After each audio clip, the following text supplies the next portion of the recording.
Assalamualaikum warahmatullahi wabarakatuh. Selamat datang teman-teman semua. Di video ini kita akan membahas terkait materi The Event and Behavioral Approach, yaitu bagaimana suatu peristiwa dapat mempengaruhi perilaku seseorang serta bagaimana perilaku itu terbentuk dan berkembang. Sebelum masuk ke pembahasan materi, izinkan saya untuk memperkenalkan anggota dari kelompok kami, yaitu Dewi Khairunisa, Lailatul Mufidah, Anissa Ramadhani, Surya Ayu Febrianti, Angelin Priscilia Shan, dan juga Rashid Muhammad Baikuni. Tanpa berlama-lama, mari kita langsung simak video berikut ini. Untuk materi yang pertama, saya akan membahas terkait pendekatan peristiwa atau event approach. Jadi pendekatan peristiwa ini tidak hanya melihat hasil akhir transaksi saja, tetapi juga berfokus pada peristiwa ekonomi real yang benar-benar terjadi dan bisa diamati secara langsung. Nah, contoh dari pendekatan peristiwa yaitu ketika pemerintah mengumumkan kebijakan PPKM pada saat pandemi COVID-19. Nah, itu merupakan salah satu dari peristiwa. Nah, dari peristiwa tersebut menyebabkan aktivitas ekonomi masyarakat menurun dan pada akhirnya harga saham juga ikut turun. Nah, dalam pendekatan peristiwa, informasi dianggap penting jika ia berkaitan langsung dengan peristiwa yang mempunyai dampak ekonomi. Nah, tujuannya adalah agar informasi akuntansi lebih relevan dan akurat untuk memprediksi masa depan. Selanjutnya yaitu apa perbedaan dari pendekatan peristiwa dengan pendekatan tradisional. Jadi pendekatan tradisional itu lebih berfokus pada hasil akhir seperti laporan laba rugi. Sementara pendekatan peristiwa itu lebih rinci, fleksibel, dan menekankan pada proses serta penyebab suatu kejadian atau peristiwa. Kalau pendekatan tradisional sering menggunakan variabel abstrak seperti nilai atau perilaku manusia yang sulit diukur, pendekatan peristiwa itu menggunakan peristiwa yang benar-benar bisa langsung diobservasi. Selain itu, pendekatan peristiwa juga mudah diintegrasikan dengan sistem informasi, misalnya menggunakan model entity relationship atau basis data. Nah, sekarang kita masuk ke contoh penerapan dari pendekatan peristiwa. Yang pertama yaitu seperti yang sudah tadi saya singgung tentang kebijakan PPKM yang berdampak pada harga saham. Yang kedua, dalam laporan keuangan, laporan laba rugi dan arus kas dipandang sebagai cerminan dari peristiwa ekonomi selama periode tertentu. Dan yang terakhir, yaitu dalam sistem informasi akuntansi, setiap transaksi harian disimpan sebagai record peristiwa sehingga lebih fleksibel dibandingkan dengan sistem double entry konvensional. Lantas, apa kelebihan dan juga kekurangan dari pendekatan peristiwa? Jadi untuk kelebihannya yaitu informasi yang dihasilkan lebih relevan karena berbasis realitas, mendukung keputusan yang lebih tepat dan bahkan bisa mempengaruhi perilaku pasar. Selain itu, akurasi proyeksi ke depannya juga lebih baik. Namun, terdapat beberapa kekurangan dari pendekatan peristiwa, yaitu yang pertama, implementasinya lebih kompleks karena membutuhkan data yang lebih rinci dan juga real time. Biaya sistem lebih tinggi dan ada unsur objektivitas dalam menentukan peristiwa mana yang dianggap penting. Dan yang paling penting yaitu pendekatan ini tidak bisa sepenuhnya menggantikan sistem double entry di semua situasi. Nah, pendekatan peristiwa itu tidak berdiri sendiri, ia berkaitan dengan pendekatan lain. Dengan yang pertama yaitu dengan pendekatan keperilakuan, karena peristiwa itu mempengaruhi psikologi dan perilaku pengguna informasi. Yang kedua, dengan pendekatan prediktif. Peristiwa bisa digunakan untuk meramal laba harga saham atau kebangkrutan. Yang ketiga yaitu dengan pendekatan positif. Hubungan antara peristiwa dengan dampak harus diuji secara empiris dengan statistik. Pada bagian ini, kita akan membahas mengenai pendekatan perilaku dalam akuntansi. Nah, pendekatan ini tuh muncul karena pendekatan tradisional dinilai terlalu fokus pada angka dan teknik serta mengabaikan aspek perilaku pengguna laporan keuangan. Nah, padahal laporan keuangan itu digunakan oleh manusia yang memiliki persepsi, pengalaman, dan kepentingan yang berbeda. Oleh karena itu, pendekatan perilaku itu menekankan bahwa informasi akuntansi tidak bersifat netral, melainkan dapat memengaruhi perilaku dan pengambilan keputusan individu maupun kelompok. Nah, dalam hal ini, akuntansi itu dipandang sebagai suatu proses komunikasi informasi sekaligus sebagai alat yang berorientasi pada tindakan atau action oriented. Karena informasi yang disampaikan bertujuan untuk memengaruhi keputusan pengguna. Tujuan utama dari pendekatan ini adalah untuk memahami, menjelaskan, dan memprediksi bagaimana pengguna laporan keuangan itu bereaksi terhadap informasi akuntansi yang diberikan. Nah, penelitian dalam pendekatan perilaku itu menunjukkan bahwa informasi akuntansi itu memiliki beberapa efek terhadap perilaku pengguna. Yang pertama yaitu terkait dengan kecukupan pengungkapan. Penelitian itu menunjukkan bahwa secara umum laporan keuangan itu dianggap memadai dan dapat dipahami, meskipun terdapat perbedaan antar perusahaan yang dipengaruhi oleh ukuran, probabilitas, profitabilitas, dan kualitas auditor. Yang kedua, dari segi kegunaan laporan keuangan.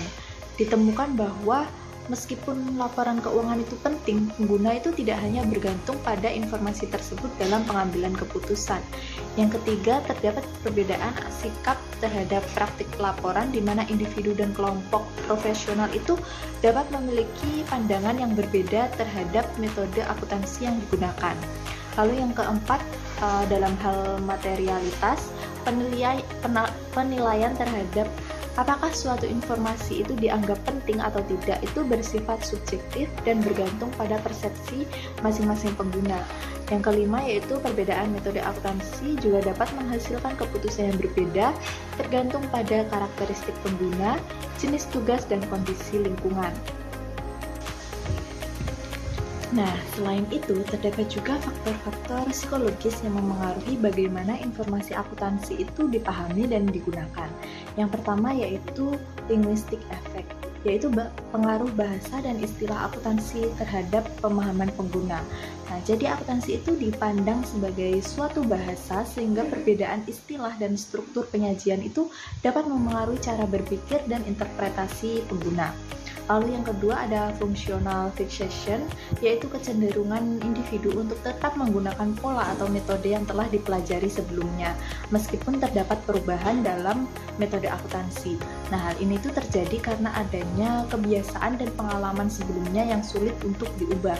Lalu yang ketiga ada information inductance, yaitu kondisi di mana perilaku individu itu dapat berubah bahkan sebelum informasi tersebut disampaikan karena individu tersebut telah mempertimbangkan dampak dari informasi yang akan dilaporkan. Nah, lalu lanjut ke contoh penerapannya. Dalam praktik, pendekatan perilaku itu dapat dilihat dari beberapa contoh. Yang pertama, perbedaan metode akuntansi seperti metode penilaian persediaan itu dapat menghasilkan keputusan yang berbeda dari pengguna laporan keuangan. Nah, selain itu, pengungkapan informasi tertentu dalam laporan keuangan itu juga dapat memengaruhi persepsi investor terhadap kinerja perusahaan. Nah, lalu penggunaan istilah akuntansi yang kompleks itu juga dapat menimbulkan miskomunikasi antara penyusun laporan dan pengguna laporan. Lalu yang terakhir, manajer itu dapat mengubah keputusan dan tindakan sebelum pelaporan dilakukan karena mereka telah mempertimbangkan bagaimana informasi tersebut akan dinilai oleh pihak lain. Nah, hal ini itu merupakan bentuk dari information inductance tadi. Nah, jadi dapat disimpulkan bahwa informasi akuntansi itu tidak hanya berfungsi sebagai alat pelaporan, tapi juga memiliki manfaat yang signifikan terhadap perilaku dan pengambilan keputusan pengguna. Baik, selanjutnya kita akan menjelaskan terkait dengan pendekatan pemrosesan informasi manusia atau HIP.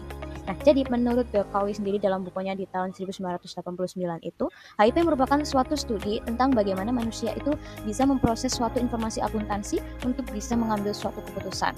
Nah, jadi di sini akuntan, auditor, dan juga pengambil keputusan lainnya itu menggunakan studi ini untuk bisa mengambil suatu atau menyimpulkan suatu kesimpulan. Nah, di sini terdapat 4 tujuan utama. Yang pertama, untuk bisa memahami proses pengambilan keputusan akuntan atau auditor. Yang kedua, menjelaskan bagaimana informasi diproses dalam pikiran. Ketiga, mengevaluasi kualitas keputusan yang dihasilkan. Dan yang keempat, untuk memperbaiki proses keputusan di masa depan. Di sini terdapat 4 model utama HIP. Yang pertama ada lens model dari Brunswick. Nah, model ini digunakan untuk menangkap kebijakan atau policy capturing, mengambil keputusan. Ini mengungkap bagaimana mereka itu membobot berbagai informasi dalam laporan keuangan. Misalnya, seberapa besar bobot laba versus arus kas dalam keputusan kredit. Lalu yang kedua ada expected utility model. Model ini memprediksi bagaimana seseorang itu memilih dalam situasi yang beresiko. Nah, di sini asumsinya manusia memilih opsi yang memberikan utilitas atau kepuasan tertingginya. Lalu yang ketiga ada probability, elevation, and revision.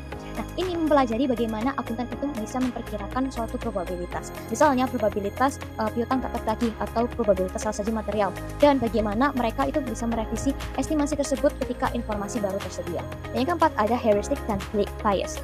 Nah, ini adalah inti dari HIP, di mana manusia itu menggunakan aturan praktis atau jalan pintas untuk bisa menyederhanakan keputusan yang kompleks. Namun, jalan pintas ini juga bisa menyebabkan suatu distorsi sistematis dalam penilaian yang biasa disebut dengan bias kognitif. Nah, di sini terdapat beberapa heuristik dan bias yang sering terjadi dalam keputusan akuntansi. Nah, di sini yang pertama ada anchoring. Itu suatu kecenderungan terpaku pada angka awal saat membuat suatu estimasi. Contohnya adalah ketika akuntan itu menyusun suatu estimasi penyisian piutang tak tertagih. Nah, mereka ini sering menggunakan angka-angka yang digunakan di tahun lalu sebagai jangkarnya dan hanya melakukan penyesuaian kecil meskipun dalam kondisi ekonomi yang sekarang itu sudah berubah drastis dari yang sebelumnya. Lalu yang kedua ada representativeness. Ini menilai probabilitas suatu kejadian berdasarkan kemiripannya dengan stereotip atau kategori yang sudah dikenal sebelumnya.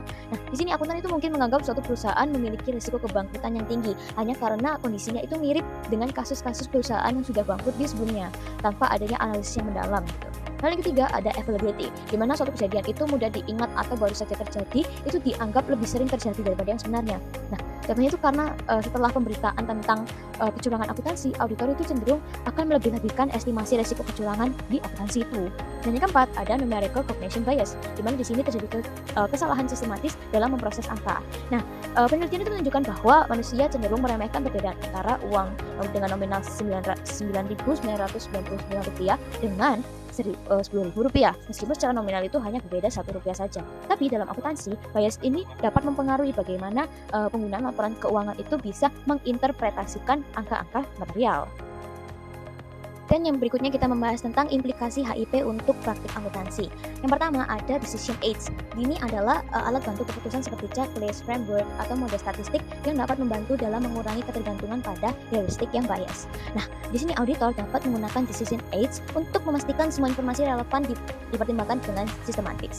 Lalu yang kedua ada pelatihan dan feedback. Di sini akuntan dan auditor itu juga boleh dilatih untuk mengenali bias kognitif mereka sendiri. Nah, umpan balik untuk kognitif yang tentang keputusan kualitas keputusan mereka membantu memperbaiki judgmental dia di masa depan.